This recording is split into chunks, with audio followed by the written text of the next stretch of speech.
Okay, welcome back from this short break and welcome to our second panel today about techno-irrationalities, something that was already touched in the discussion today and also already yesterday, that the invention of effective technologies also points to the transformation of rationality or of the understanding of rationality as far as effective responses are somehow counterpart or trying to be integrated in something, and there are some shifts going on with this, and I think this panel will address some of these questions, starting from the observation that effective technologies not only are sensed by technology right now already, but are also in a framework where effects are to be produced, to induced, or to be evoked, and so also point to transformation of technological subjectivities and human subjectivities and how they are in relation to each other. So the first speaker is Professor Jutta Wiemer. She's a colleague of mine at the University of Paderborn, where she's a professor for media studies, and she's doing a large amount of work about technoscience, rationalities, and their possible critique from the point of science and technology studies, from the point of philosophy, and from different angles. She's also done, that's how I first had the chance to know her, for doing work on robots and development of robot technologies, like more than 20 years ago, when it was not such a hot topic as it is again now today. And welcome, Jutta Wiemer. You have the word. Thank you for being here. Yeah. Good. Thank you, Serjoscha. That was really lovely. Thank you for that. Okay, my talk is about techno-irrationalities and technosecurity.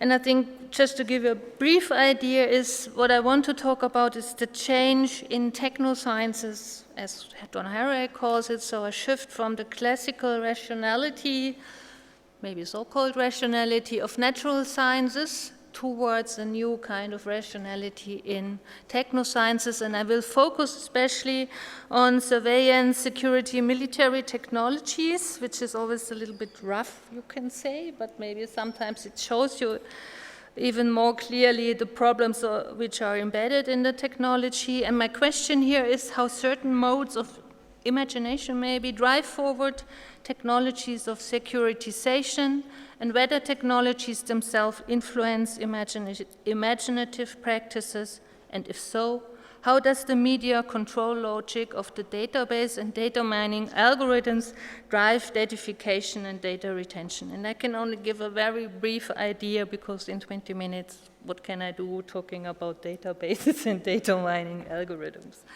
Okay. The feeling of being at risk has become frequent in Western societies and has made security an overall and affect-laden concern.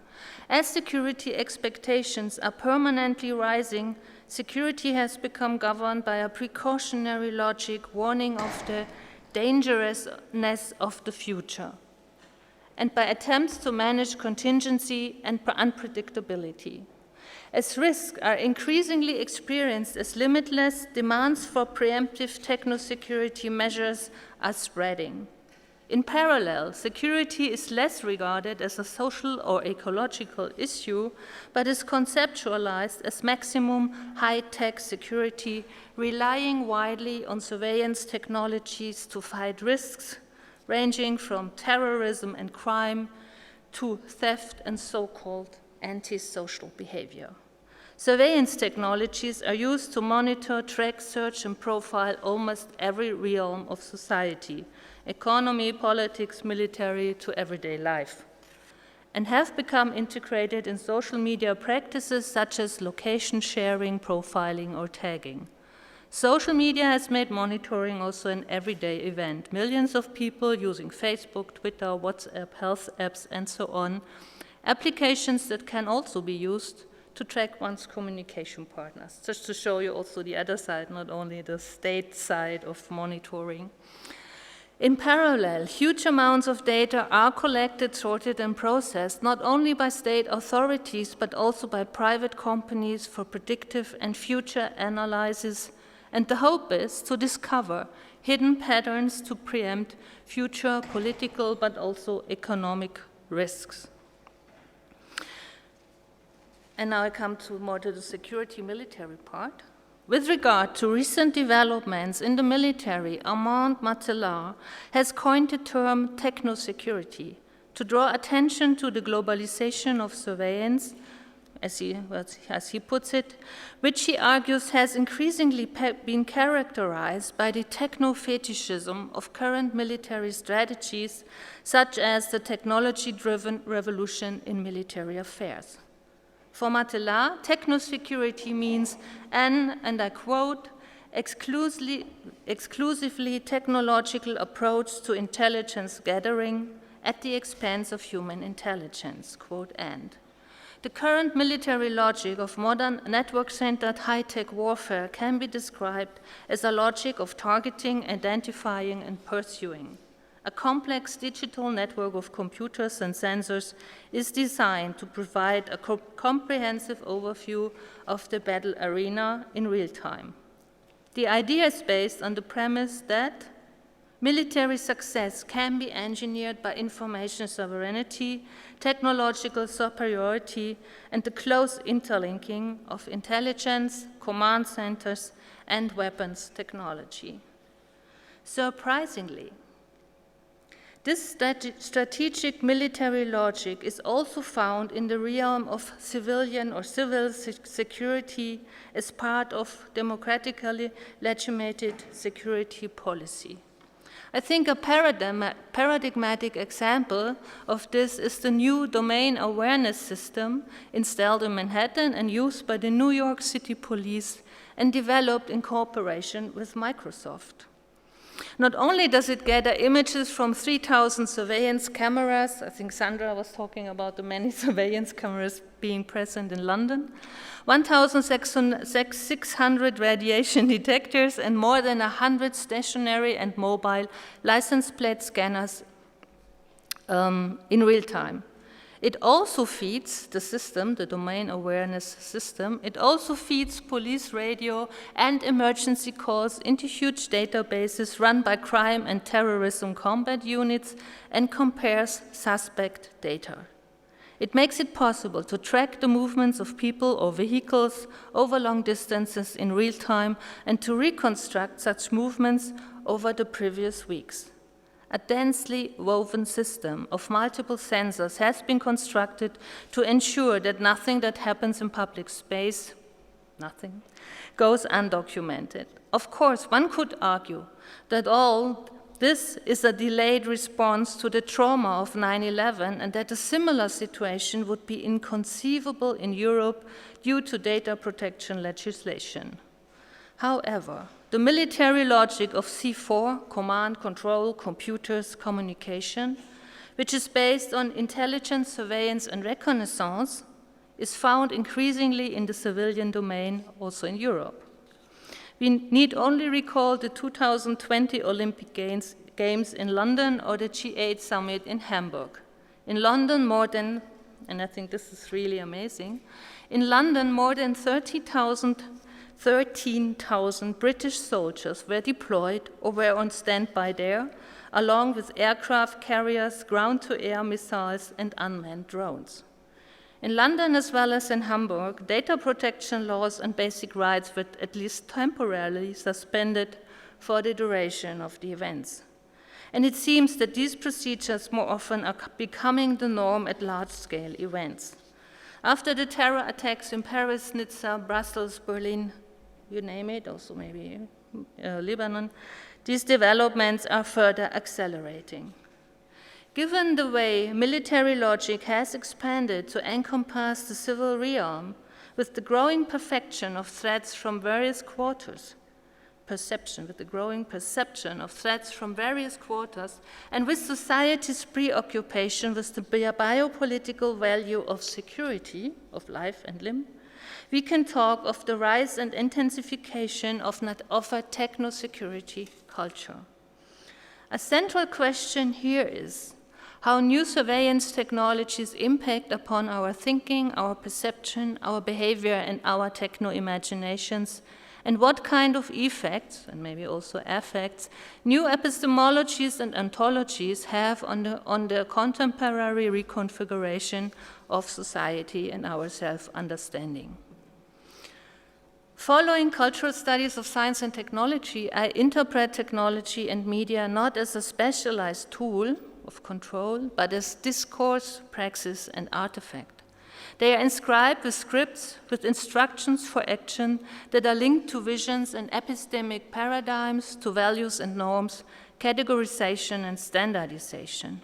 Technologies are not mere tools, but also reification of categories, habits, ways of thinking, and imaginations which exert impacts in the form of power relations. So one of the questions raised in this context is how certain modes of imagination drive forward technologies of securitization. Another is whether technologies themselves influence imaginative practices, and if so, how.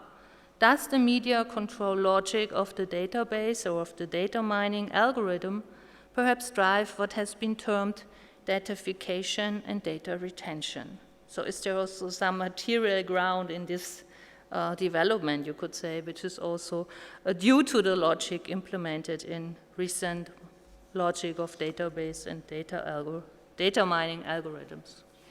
So therefore, I want to discuss in the remaining time one, and I would state that it's a quite extreme example of techno-security culture. I'm talking of the so-called disposition matrix, a kill and capture list and database, which is a key device in the US government's global war on terror, in which targeting individuals has become increasingly institutionalized. And I will show you one, too fast, of this list, which was leaked to the Spiegel. It's not a kill list, but a capture list, or a JPL, joint prioritized effects list of people they were looking for, I think, in 2013 or so. Databases such as the disposition matrix, as well as other watch or kill lists, are devices for profiling terrorists or suspects based on human intelligence, but especially on signals intelligence, including social media intelligence. And it's a crucial component of counterinsurgency as well. The disposition matrix is a database in which information is stored on the terror suspects from around the planet, which is the bureaucratic basis for the US program of targeting killing. And I think nobody knows, and this is a bit a problem of doing research of these kind of kill lists or databases, that you rarely have access about concrete material on so who is in this list. So again, it's you could say a black box. But nevertheless, I mean, we know also mostly from leaks that there are some databases with, terrorists in the US, which have like more than, I think, 300,000 people in this list, just to show, I mean, how many people are already regarded as a possible suspect, but I will come back to that again. So these lists are the bureaucratic basis for the US program of targeted killings. It contains, or maybe the targeting killings, but you know about that. It contains the names of dangerous individuals listed against the resources marshaled to kill or capture them, either by drones or special forces. Kill lists, as well as lists in general, are flexible and dynamic because they are not based on clear selection criteria. Anything can be added to a list when the rules governing what qualifies as an item to be listed can be changed constantly. Kill lists, such as the disposition matrix, are founded upon new data infrastructures and data analytics, on search procedures and devices designed to sift through tremendous amounts of data, from drone feeds to social media, and to scan this data universe in the hope of connecting the so-called dots. The hope is to find hidden threats or terrorists, while data are adjusted automatically, predefined problem spaces are searched for patterns, and chat room conversations are scanned for keywords. It is not a specific entity that is being searched for, or entities, but patterns, irregularities, and possibilities. And Louisa Moore, she wrote a wonderful book where she also described this logic as a logic of possibilities. Broadly speaking, it also relies on the idea that what happened in the past might happen in the future again, and I think this is also important. So new forms of data mining algorithms are used to search the data, and while algorithms have previously been designed top-down to solve a specific problem, in a straightforward, rational cognitive way, data mining algorithms often work in a bottom-up way, usually by describing a problem and converging the solution towards that problem.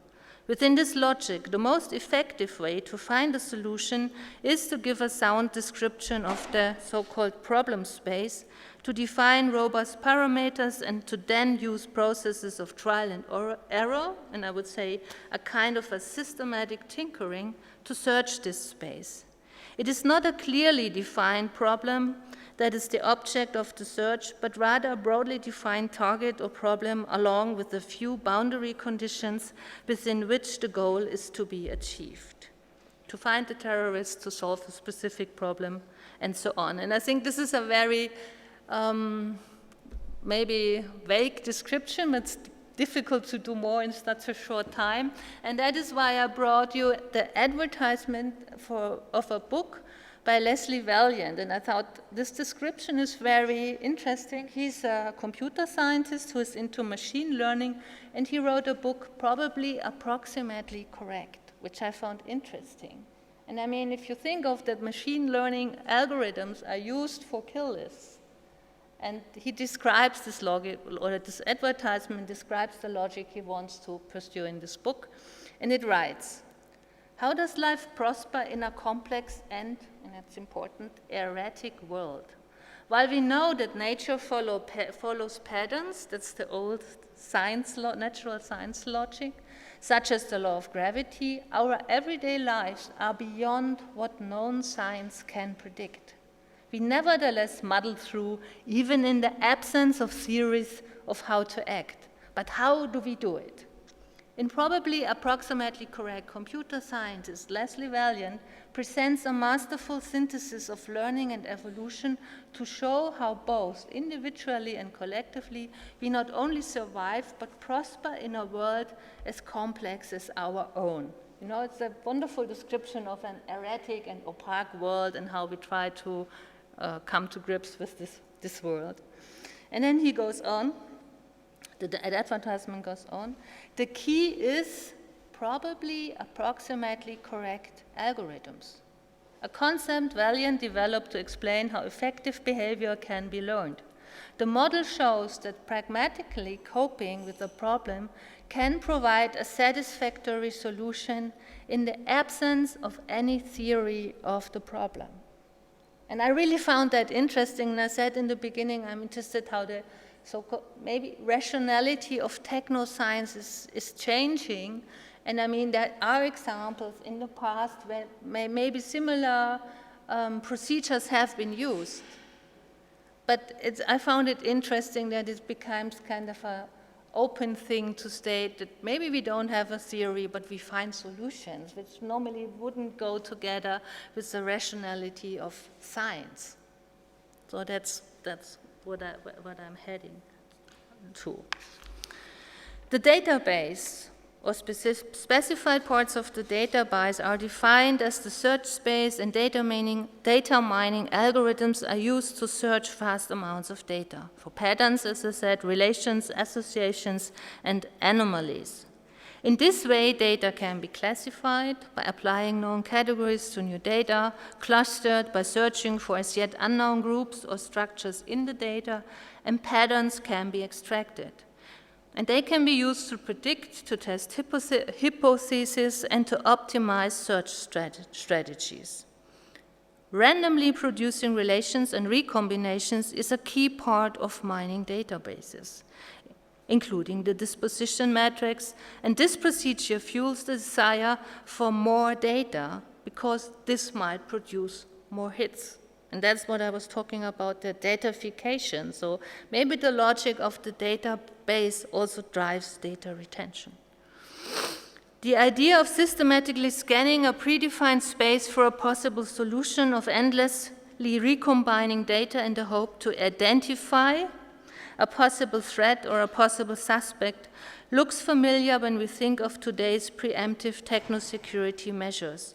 The huge amount of ever-expanding data gathered by the NSA can be seen as part of this technorationality, which fuels the need for even more data.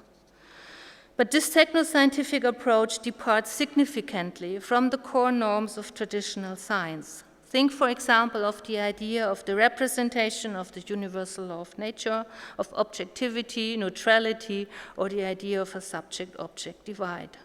Today's techno-rationality is based on systematized tinkering and on exploring the boundary conditions of emergent behavior, on combination and recombination. It makes use of search heuristics, algorithms that simulate evolution via tinkering and use techniques of post-processing. This trans-classic way of computing, and especially of data mining information, are key to a technoscience culture in which the world is reconfigured as flexible, open-ended, and unpredictable, and at the same time erratic, and while at the same time becoming a place of combination, recombination, and redesign. So I would say post-relational databases and data mining algorithms can be regarded as a paradigmatic media of a post-Newtonian rationality and the preferred medium to map a world perceived as incoherent, erratic, unpredictable, and full of risks. The logic followed here is not one of cause and effect, the traditional logic of science, but rather one of preemption and possibility. In the face of unknown unknowns, as it's called, it is no longer accountability and traditional scientific rigor that are used to counter threats, but rather the technical exploitation of chance and imagination by means of systematized tinkering and formalized processes of trial and error. Consequently, according to the data-driven logic of comprehensive recombination, anybody and everybody can become a target.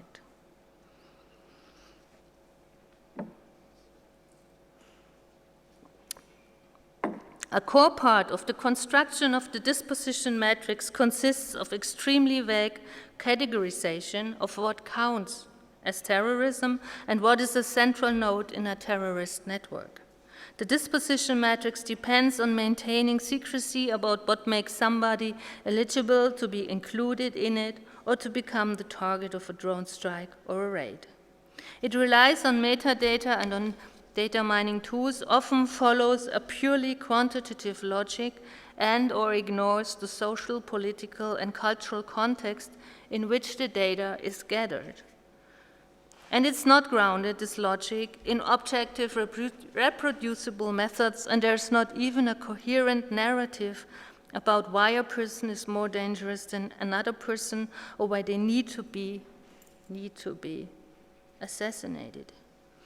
While a numerical list gives priority to some people over others, qualifying them, him or her, as the most dangerous terrorist, for example, a database collects all the information that is available. The way patterns are constructed changes with every new piece of information collected. Within this techno-rational framework, the purpose of which is to preempt highly unlikely possibilities, and I think this is important, it is impossible to explain why somebody is supposedly the most dangerous terrorist or the most important one for the terrorist network. That would be go too far. It's also about social network analysis where you where you think that terrorist networks are no more organized hierarchically, but you try to find out the most important nodes of the network, which is also one of the processes to find the suspects. The process seems to follow the desire of eliminating every possible danger. Within this logic, the database is the perfect tool for preemptive security measures because it has no need, as I said before, of the logic of cause and effect. It widens the search space and provides endless new patterns of possibilistic networks. It is not only that extraordinary and exclusionary political measures are activated through the invocation of an existential threat.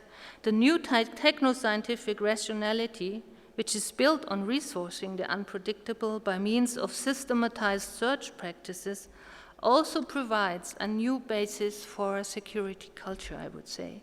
A culture driven by the necessarily vain wish to preempt any possibilistic risk.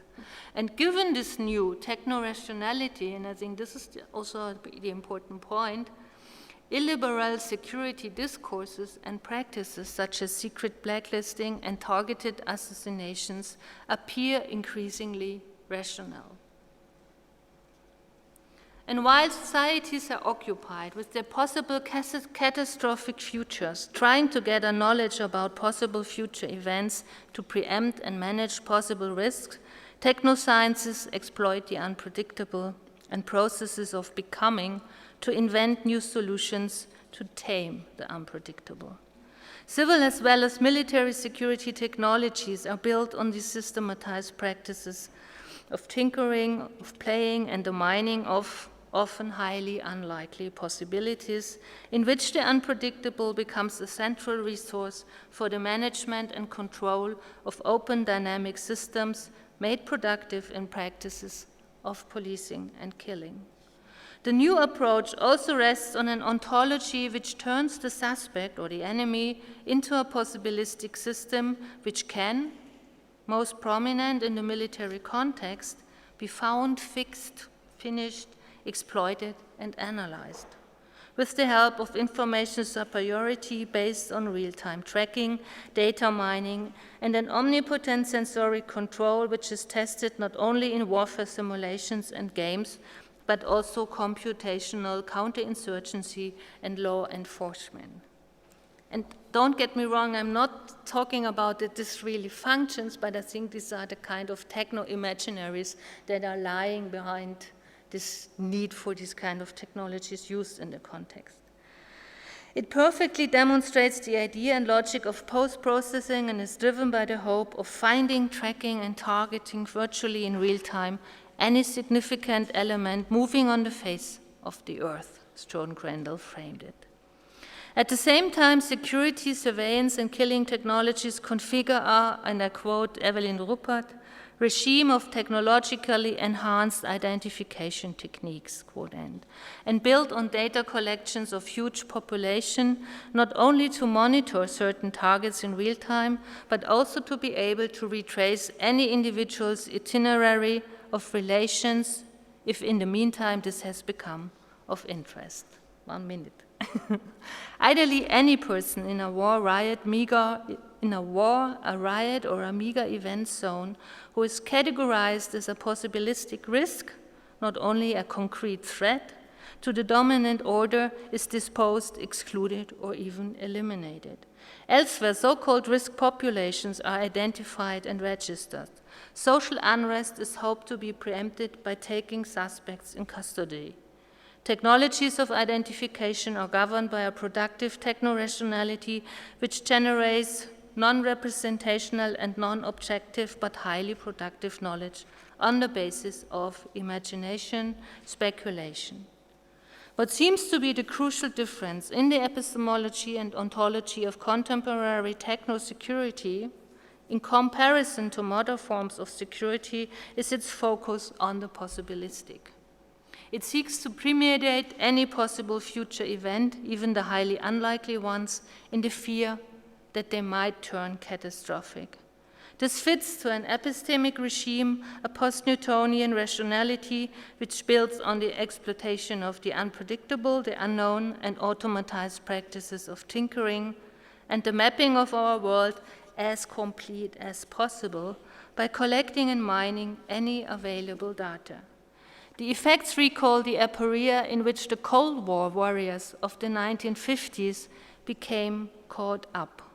And I quote Louis Menon, he writes, "Obsessed with preparedness, they sometimes did not scruple about overstating the threat for which preparation was necessary.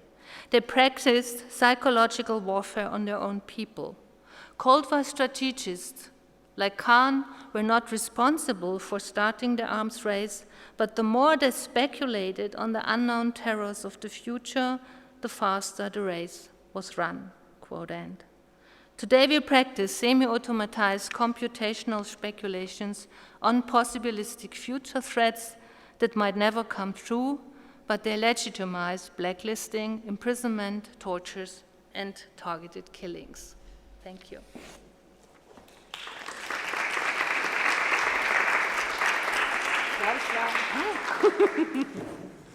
Thank you very much. We have time for 2 urgent questions, if there are any. Fine. There's one question there.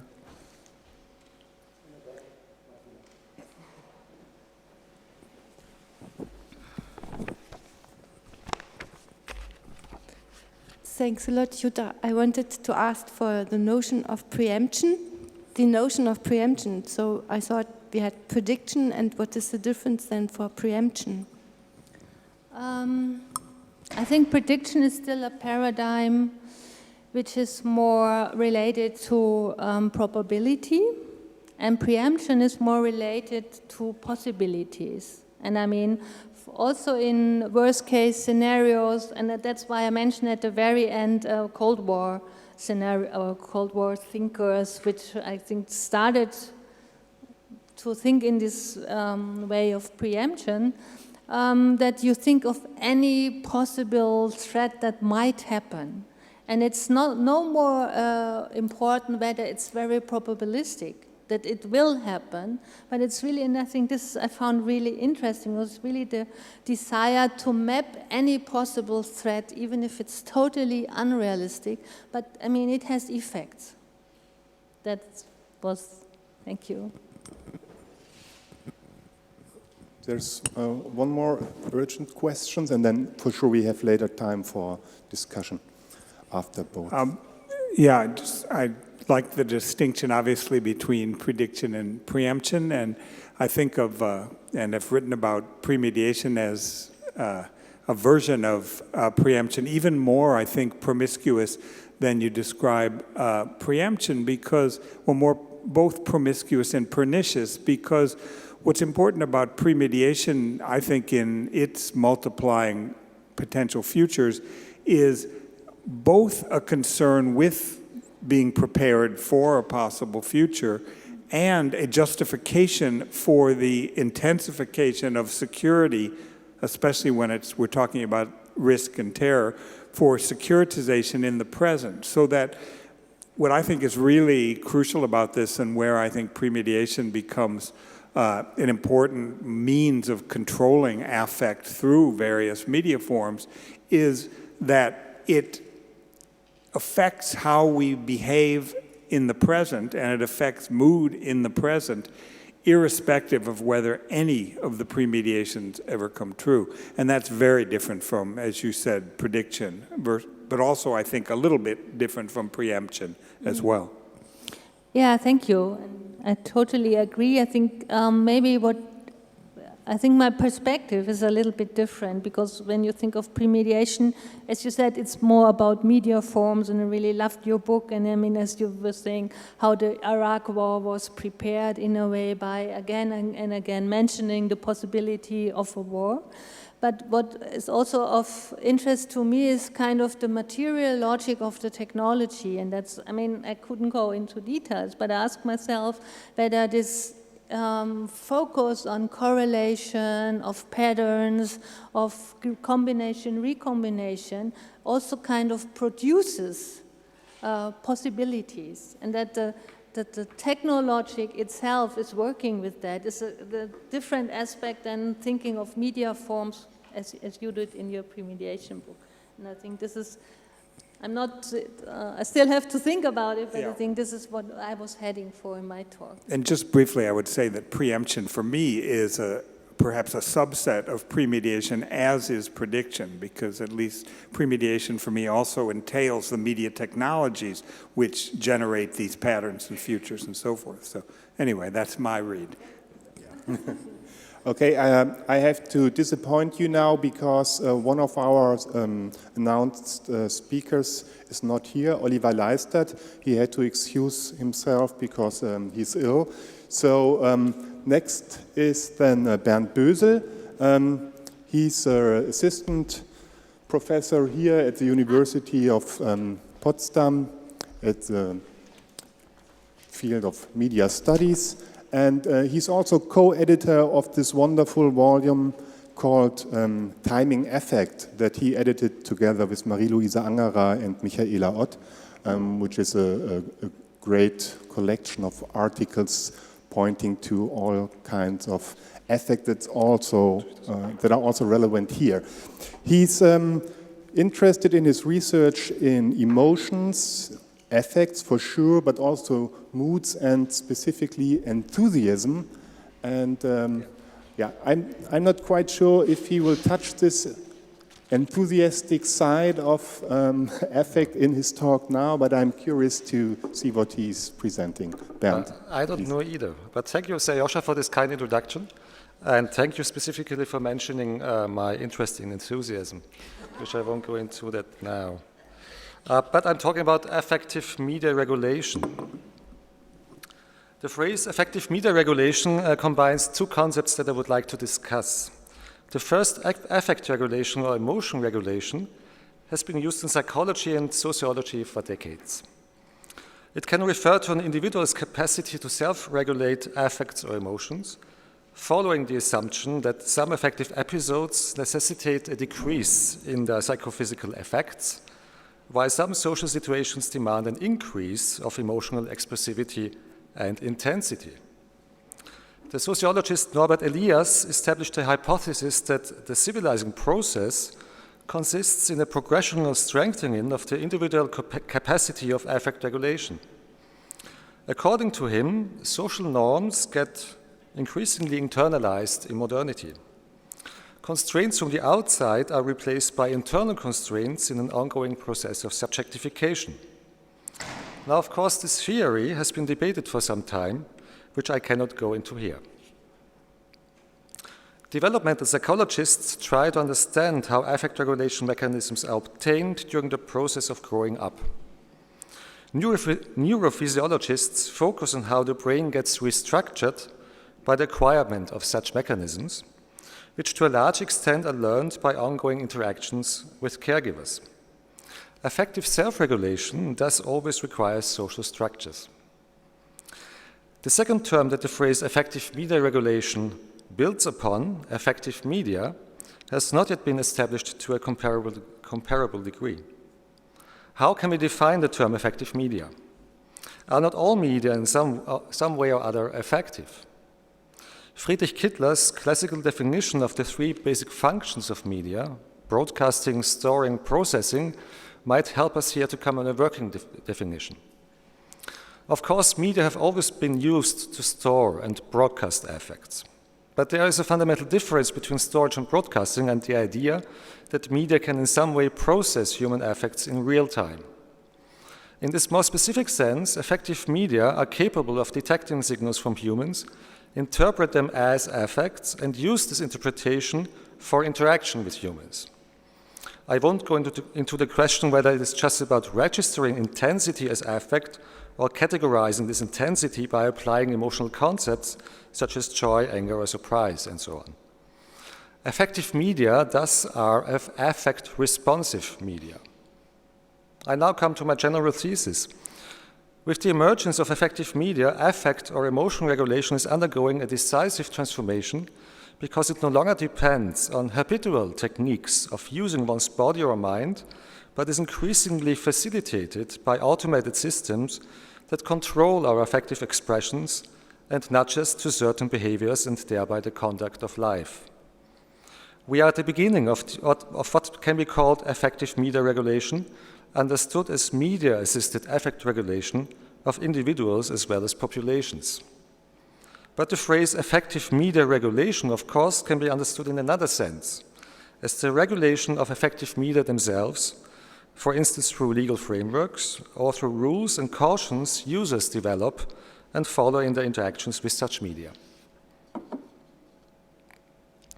The motivation to regulate affects lies at the core of affective computing research.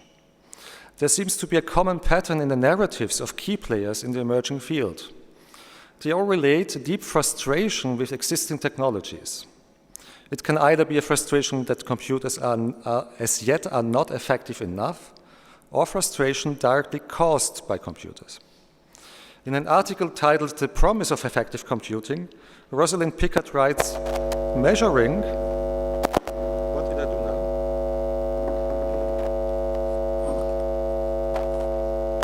Okay. Shall I talk louder? Okay. Can you hear me at the back? Not so well? Okay, I try to speak up a bit more. And that was the trouble with the linking the metal.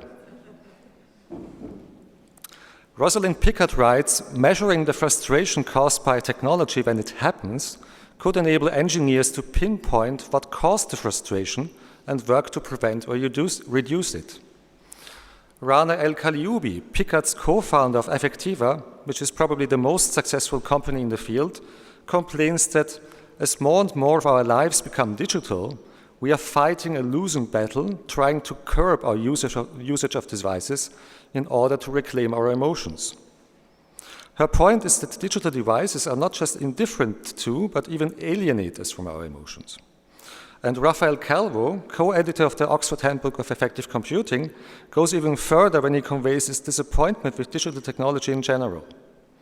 After citing studies indicating that no improvement in overall well-being and happiness has been reported since digital technologies pervaded our lives, he emphatically questions their overall design principles.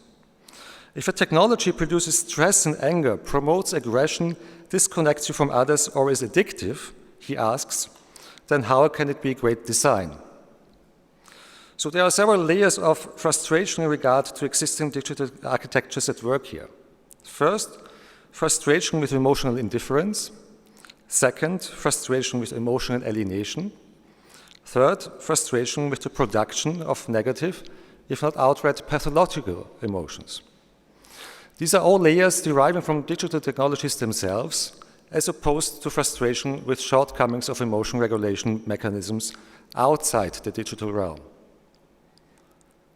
Even if we ignore the difficult question of how to exactly define internet or smartphone addiction, it is obvious that the interface and gadget design is meant to keep people using them for as long as possible. The principles for such a design have been described by B.J. Fogg in his book Persuasive Technology, Using Computers to Change What We Think and Do, of 2003. Fogg defines persuasion as the attempt to change attitudes or behavior or both. While Fogg in his book only briefly mentions affective computing, he addresses the topic of using emotions to persuade.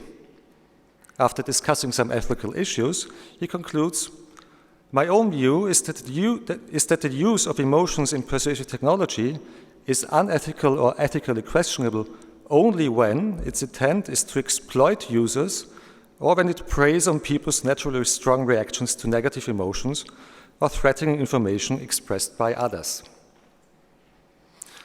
Now, 14 years later, there is increasing evidence that persuasive technology exactly does what Fogg once deemed unethical or ethically questionable.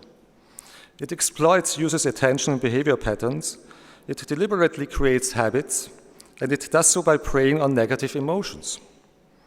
As one of Fogg's former students, Nir Eyal, writes in his best-selling book with the title Hooked, How to Build Habit-Forming Products, negative emotions function as internal action triggers, which can be exploited by designing external triggers that associate with them. In order to make this association work as best as possible, the interface has to provide the simplest external triggers that can be designed. This can be a play button or a like button or the red notification icon. Persuasive technology's power of habit forming has recently been compared to the design of slot machines. The scrolling mechanism is such a success because by this method users hope to be rewarded with something unexpected that catches their attention and thus alleviates their boredom. Especially the pull to refresh mechanism works very similar to a slot machine's lever that has to be pulled down to refresh the game. And as with the devices that are used for machine gambling, the outcome on the side of the users is addiction by design, as Natasha Dow-Schull argued in her ethnographic study of Las Vegas's gambling industry. But the frustration with existing digital persuasion is not only directed at their addictive side. It also includes concerns about the release of hate, envy, and anger.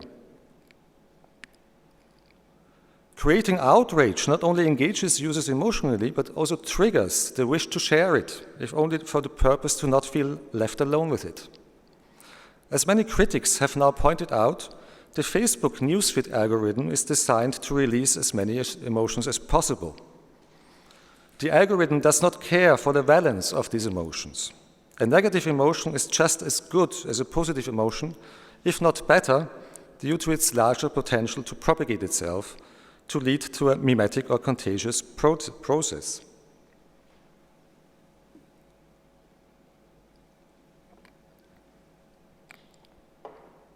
Following the disruptive decisions in the last 2 years, the vote for Brexit and the election of Trump, we have begun to understand that much of the outrage circulating in the web has been a side effect of the way algorithms of social media platforms and search engines work. The general setup of these technologies may have been well intended, but the outcome, at least at this point in history, can be said to be disastrous. While large parts of society just get distracted and otherwise lead a quiet life, other parts actively engage in spreading emotions like hate, fear, and envy. What they propagate in one word is resentment. I want to pose a question. Might well-designed affective computing be a solution for the problem of feelings of outrage and resentment? What I'm proposing here is to see an antagonism at work within the field of digital affective technologies.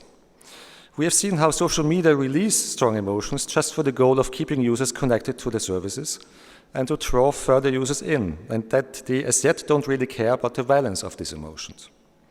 With affective computing, the case is somewhat different because this technology depends on the discernment of positive and negative emotions. Now, within the affective computing community, the examples given for this automated emotion regulation vary deeply in their societal outreach. While Picard's and Calliope's company Affectiva first and foremost targets marketing executives who long to find out how their products affect consumers and thus remains firmly in the capitalist regime, there seem to be somewhat more progressive initiatives in the field. I want to take a brief look into the concept of positive computing, coined by Raphael Calvo and Dorian Peters, both from the University of Sydney, where they founded the Positive Computing Lab. Positive computing is set to embrace well-being instead of productivity and focuses on 3 psychological key factors: autonomy, competence, and relatedness. I want to put aside for a moment the problematic aspects of relying on a naive conception of what the positive exactly is. Positive psychology has for some time been criticized for playing into the hands of neoliberal governmental strategies, and rightly so.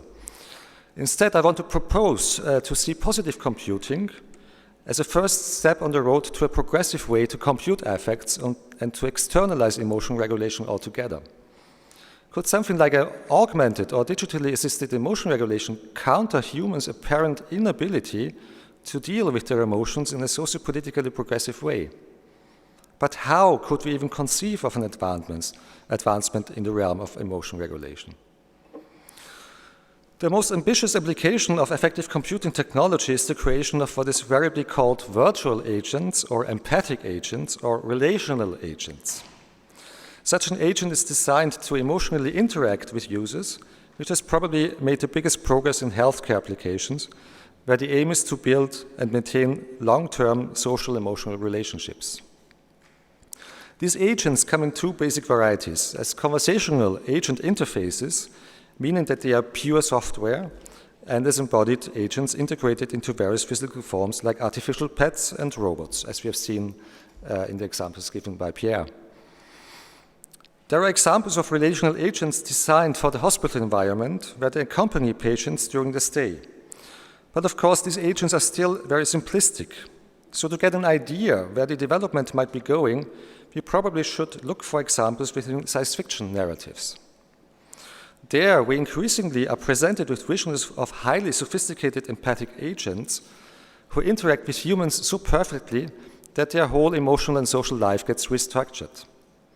Spike Jonze's film Her presented us with Samantha, a charming virtual agent who provided Joaquin Phoenix's character with an ideal girlfriend experience just by using an acoustic interface. In the new Blade Runner movie, another such relationship was explored, this time combining a holographic and an acoustic interface. And again, it's a female agent called Joy, which of course conveys the gender bias within these visions. Nevertheless, there is something soothing about these characters, and I think this emotional effect has to do with the complete lack of resentment. Could these ideal empathic agents serve as role models for the development of actually working conversational agents? And could the implementation of such good-natured affective companions in our digital environment have a mimetic effect on their users, showing and effectively teaching them to be more empathic and less resentful in their interactions with other humans? But even with this visionary outlook, we are well advised to keep in mind the power relations that the design of such agents establishes. Affective computing research is very articulate about the supposed ability of affect recognition technologies to objectively assess a human's mood. They argue that physiological data cannot lie and thus convey more reliably how a person feels than a subjective assessment can do. The correlation between physiological or expressional patterns with distinct emotion categories like fear, joy, anger, sadness, or surprise may work for some applications like advertisement or market research, but apart from the questionable reliance on theories of basic emotions, nuances get lost. We should expect more from an empathic agent than just to tell us how we, in his view, feel. A truly worthwhile empathic agent should engage us in a conversation about affects and emotions. It should be aware that emotional concepts have a history, and experiencing anger or desire is always different on some levels. Instead of persuading us to accept simple, if not crude categories, it should ask us questions about the validity of such attributions and motivate us to look more closely not only to how we feel and experience a situation, but also how we can assess and probably change it. Emotion regulation theories from psychology might be of help here. James Gross differentiated between 5 steps in the emotion regulation process. He calls them physiological modulation of responding, cognitive change, the deployment of attention, modification of the situation, and situation selection. I would like to expect from a worthwhile empathic agent to be able to help me in any of these 5 steps, not just by suggesting simple physiological modulation techniques, but by helping me analyze the whole situation that contributed to my current mood or emotion. And that would have to include the socio-political condition that I am living in. Affective computing that falls short of this admittedly enormous requirement comes with the risk of oversimplifying the whole process of affect regulation. Even worse, it might accommodate users to a very simplistic and superficial understanding of how emotions work and how rich the affective spectrum really is. It might even train users to meet technological expectations. And if that was the case, then technology does not so much serve human well-being. Once more, it would be humans serving technological requirements under the questionable pretense of improving their conduct of life.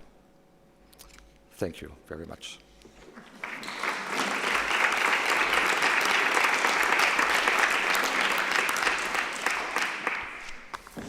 Yeah, thank you, Bernd.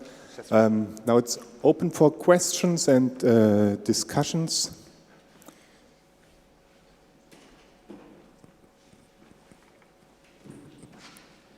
Thank you. That was a great exposition of that entire field of things.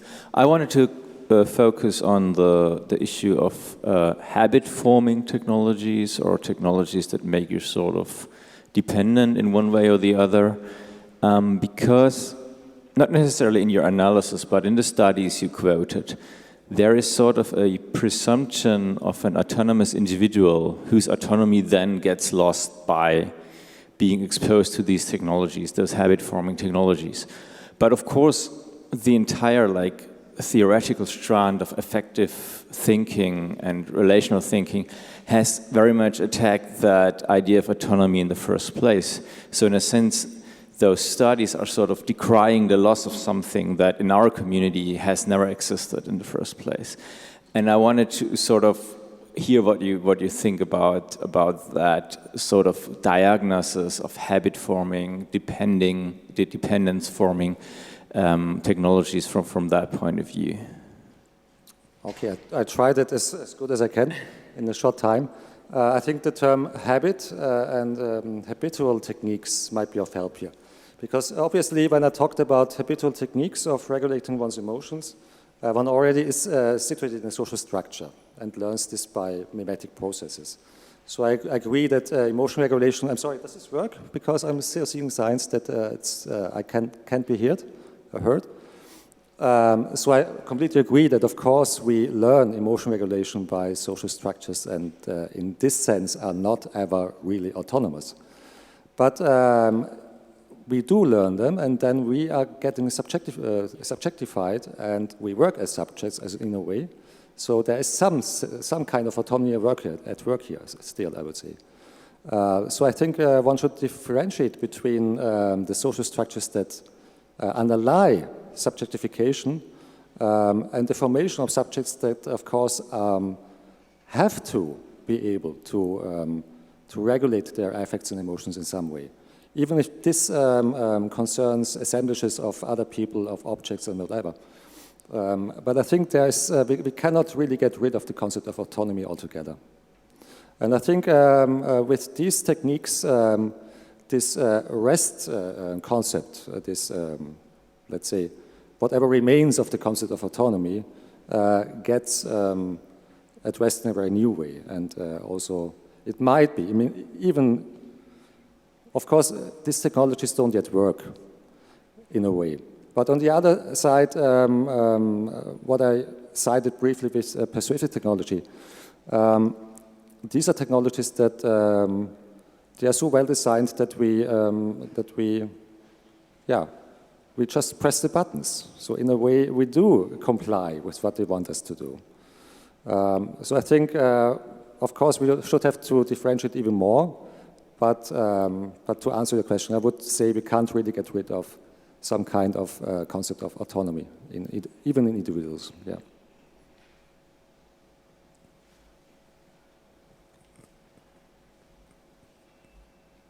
Thanks. Bernd, I was interested when you said early on that for Facebook, they don't care what emotions or affects are cultivated because they just care that many of them are, and in fact that they prefer negative affects because of their power to reproduce themselves. And I was struck by that, and then your move towards positive computing, because just so we don't forget, it's really been less than 2 years since you could do anything but like or share on Facebook. And so it seems as if, I guess the question is whether the addition of the other emoticons, you know, anger, sadness, and so forth, whether that was marked a shift in Facebook's relation to affect, or whether, in fact, you think they were interested in negative affect all along. Because at least when I wrote about Facebook in premediation, the argument I made, and I'm not sure now if I'll whether I hold on to it or not, but at least writing at the end of about 2009 or so when I was finishing that book, I felt that the purpose of Facebook was to generate and reproduce positive affect, where you could share, you could like, but there was no opportunity for negative affect. And people, of course, demanded ultimately that possibility. But I'm wondering now if maybe that was wrong, and that even when they only allowed you to like or share, they were still benefiting from negative affect being generated. I just don't know the answer to that, but I'm curious what you think. The question is, of course, really, really good, and I don't have the answer as well. But I think that probably the sharing of positive emotions, which was, let's say, the business model and how they propagated the business model for the first years, still worked on mechanisms that really did not discern between negative or positive emotions. It's just a working hypothesis from me now that it turned out that way because people shared cat videos or something, or posted family photos, which are in a way enjoyable for friends to, so they are propagated and thus have a positive mimetic effect. And what seems to have changed is that factions, as you used the term yesterday, on some sides of the political spectrum, understood how to use this algorithm for their purposes. And I think Facebook is now reacting to this observation because they really seem to be shocked about what they completed it to, even if you don't know the exact numbers, but now they begin to understand that, and that's my hypothesis, that this non-discernment of negative and positive emotions in the algorithm contributed to these effects that we now have.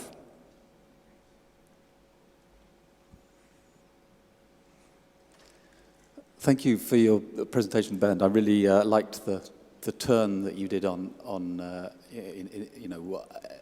towards encouraging these technologies to be actually positive in the sense of enhancing our emotional situation rather than purely regulative. But I think we're still left with this idea of regulation as the key concept in that literature. There really isn't a concept of affect at play in it that I can see that is about the amplification, the enjoyment, the use of affect in a sort of positive way. And when I say that, I mean, I'm also critical of the positive psychology literature from, I suppose, a broadly Nietzschean perspective, right? Nietzsche was, I think, rightly very cross about the attitude towards negative affect that he saw all around us, that we flee from negative affect. We don't want to go through what for him is the important process of actually going through a transformation that will involve an engagement with negative affect. And it seems to me that there's a way of thinking about affective technologies which is not simply about habit formation, or as I love this idea of addiction by design that you raised. But technology is not just about, if you like, inculcating and reproducing habits, but about transformation. Precisely the opposite, about breaking habits, about producing moments of transformation. Yeah. And that, it seems to me, is a very interesting way of thinking about affective technologies as spaces precisely for the transformation of habits, the opening up of habits. And, you know, it makes me think a little bit of the concept of regulation could be perhaps supplemented by a concept like navigation even would be better than regulation. Yeah. There's just something at core wrong with the idea of regulation. Do you see what I mean? Yeah, I think I see what you mean. I like the term navigation very much. I haven't thought about it in this context, but I think I will do that. I mean, there's still something to say about the power of the term regulation, because it's about rules, and rules don't have to be they don't have to be real moral rules or even juridical rules, but it can be rules like maxims, like something that you give yourself in your context of life. But of course, I can't do away with the other connotations that the term regulation has. Yeah. It's just that I didn't want to use the term production, because that's always on the side of increasing something. And regulation can be meant as decreasing as an increasing term. But it rather is understood as decreasing and turning something down. Yeah, but that's a good point about navigation. Thank you. I like the Jutta's headline of techno-irrationalities, because I think it really hits the point I want to make, and I think it's valid for your talk as well as for Bernd talks, that something which has such a feeling of uncanniness, or I don't know how to say it, find a good word for, is that what we see is that the algorithm introduces a new mode of subjectivity. And it's a very strange mode of subjectivity that, and this is true for emotions as well as for these lists you showed us, that so we are judged and evaluated by individual attributes, which we usually say this is our subjectivity, but then because we have algorithms and they average it in a way which we don't know how they do the averages. And then they reinterpret it on the individual back again. And I think this is the same for emotions, that what we see is not really the individual emotions, but is a way of an averaged emotion and then evaluated within the range of typical behavioral of emotions and then mapped back on us. And I think this is the problem why we cannot follow this new mode of subjectivity and why we don't know why we are on the list or not on the list, or why this happens now in that way than the other. Because this is completely new to us, because it is not a real subjectivity as we are used to as individuals. Can you understand it? And this is the irrationality for me in this techno-scientific worlds you have shown. Jutta, before you answer, we have time for 2 more questions. Maybe we can collect them and then you can both give a final statement. So Jan Distelmeier and Sandra Wachter are on the list, because I have to look at the time and make the announcement that we will have another evening lecture that starts at 6 o'clock by Michaela Ott. So this is the reason why I have to shorten now the discussion. Sorry. Yeah, thank you. Brilliant talk. I really like that. I had just one question or comment, and I want to go back to something that you said, because I think that was very important. The question of like whether companies, and this, you mentioned Facebook, are actually ever interested in generating positive emotions, because I would think they're not at all. Because if you think what the business model of Facebook is, they have 2 things that they want you to do. They want you to stay on Facebook as long as possible, and they want to generate ads or sell ads. The reasons why people buy stuff is because they feel they feel unhappy. They want to, complete themselves inadequate. The other thing that Facebook does is allows you to connect with other people. If you're completely fulfilled and feel happy, you don't have the constant urge to present yourself to the outside world. So to me, that means making you happy would not give them these goals, would not help them to achieve those goals. So would you think, is that too cynical, or do you think there is something there?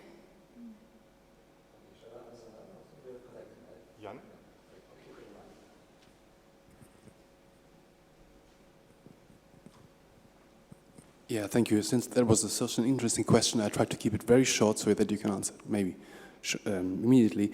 But I wonder, both of your papers, I think, turn to the juxtaposition of, you can hear me? No? A little bit louder, it's difficult. I try. Okay, both papers turn to the juxtaposition between human and algorithm, or social structures and technical structures, I think, a little bit. And I wonder, what do you think about the programming that is needed to have machines doing what they do? And it seems to me that the term algorithm leads us to think about something technical that is not made from human agency, is just working. And I think that is maybe a problem in the whole discussion, not this one, but the discussion about the algorithmic structure of society, because it is, to me, a little bit misleading, because these algorithms are parts of programs, otherwise these machines couldn't work with them. And this programming has to be done by some sort of agency. And since it's still humans programming machines, although we know deep learning and algorithms made algorithms, I know, but I think we need to ask the question also, what are these habits and ideas of habits and conception of habits that inform this kind of programming, which is not the technical stuff doing it, but I think there is, there are very much social structures working by programming. And in the mid-80s, Frida Nake already said that what they called back then human-machine interaction is a helpless word for a deeply social structure concerning people who are programming something and people who are working with programs. So that would be my question, if we could come back from the technical structure to a social structure that is informing what we call the technical structure. Yeah. I think you need both sides. If I you could say pronounced only the technical part, maybe then I did it wrong. But I think what I wanted to point out again is that there's a specific agency also through technologies. I didn't want to say there's not also social actors who are part of the problem. But I think we are more used to the so we are more thinking about the agents, and especially in the security context, you think of the NSA, of the state, and so on. But in this field, because mostly people also from international relations and so on come into this field, there's less work on kind of the dynamics which are also brought into this field by technologies, and maybe not only in the security realm. I think that's why I stressed. I think you're right that the algorithm kind of makes you feel that's, say something technical which is not made by humans. But I think again it's not that easy, because you have, as you said yourself, I mean you have effects, and the machine learners say data-driven algorithms, we don't really know what they are doing. At the same time, and I think that's part of algorithm studies, is trying to figure out what are embedded values and norms. So I think, yeah, there's still a lot of work to be done. I think that's true. And maybe to come back to Gabriele's question, I think it's a wonderful description of how we are struggling, what's happening in with these new kinds of algorithms and how to cope with it. So I would say I think it's a wild mixture, because if I look in, I mean, how these algorithms, on the one hand, we have problems of really figuring out what they are doing and how they are measuring, evaluating us. But if you look into practices at the same time, like for example, security practices at the same time, often the whole logic becomes very simplistic. And, you know, for example, with drone attacks, the question is, what sex do you have? How did you behave? How did you travel to a suspicious country?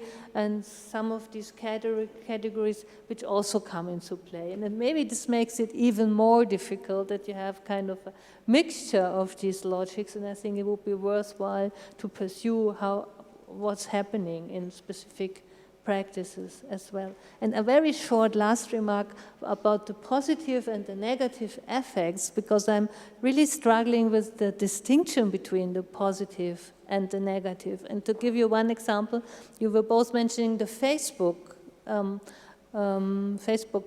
whether they are more into positive or negative effects. And then I was thinking of the safety button. You know, if there is a crisis or a catastrophe, you can push this safety button to say, I'm safe. And you would think this is something about positive effects. You tell other people, I'm safe. But if you don't push the button, many people tell you, many people are concerned, are you safe or not? which is increasing, say, Anxiety and fear. anxiety and fear. So at the same time, the same function results in very different, very diverse effects. But now it's yes, but I would like to pick up on this example because it's designed to create anxiety and fear in the first place, and only then, when you react to it, you can get a feeling of Beruhigung, of calmness. Thank you. So this design, I would say, is definitely on the negative side. If you, I would say yes. And picking up on the cynicism, I think cynicism in this regard is really well advised. I came across a lot of discussions about the attention economy, exploiting, really deliberately say exploiting attention, time, and one could prolong this discussion to what is now tentatively called affective economy or emotional economy. It's about exploiting our susceptibility for negative emotion induction. Point. Yeah. Point made. Thank you both very much.